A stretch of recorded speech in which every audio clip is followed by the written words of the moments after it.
সম্মানিত শিক্ষক, উপস্থিত ভাই বোনেরা, সম্মানিত নেতৃবৃন্দ, এই সমাবেশে আপনাদের অনেকের বক্তব্যে শিক্ষকদের চাকরি জাতীয়করণ প্রসঙ্গ এসেছে।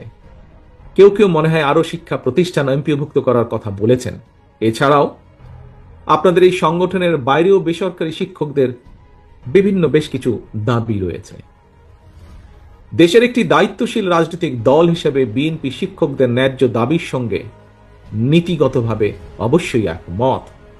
আপনাদের বক্তব্য থেকেই উঠে এসেছে, এখন পর্যন্ত যতটুকু হয়েছে শিক্ষকদের জন্য বিভিন্ন পর্যায়ে বিএনপি যতবার রাষ্ট্র পরিচালনার দায়িত্বে ছিল, অধিকাংশ দাবিগুলো সে সময় পূরণ হয়েছে। কাজেই আপনাদের এগুলো সম্পর্কে আমরা ওয়াকিফাল।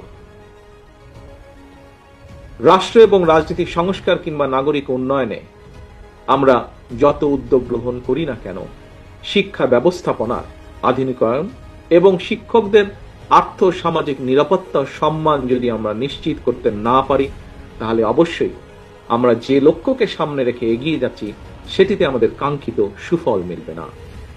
সম্মানিত উপস্থিতিবৃন্দ, জনগণের ভোটে বিএনপি রাষ্ট্র পরিচালনার সুযোগ পেলে অবশ্যই রাষ্ট্রের সামর্থ্য অনুযায়ী শিক্ষকদের আর্থিক নিরাপত্তা বেষ্টনী বাড়ানো কিংবা চাকরি স্থায়ীকরণ কিংবা জাতীয়করণের বিষয়টি ইনশাআল্লাহ ইতিবাচক বিবেচনার জন্য উচ্চ পর্যায়ের কমিশন আমরা গঠন করব ইনশাআল্লাহ।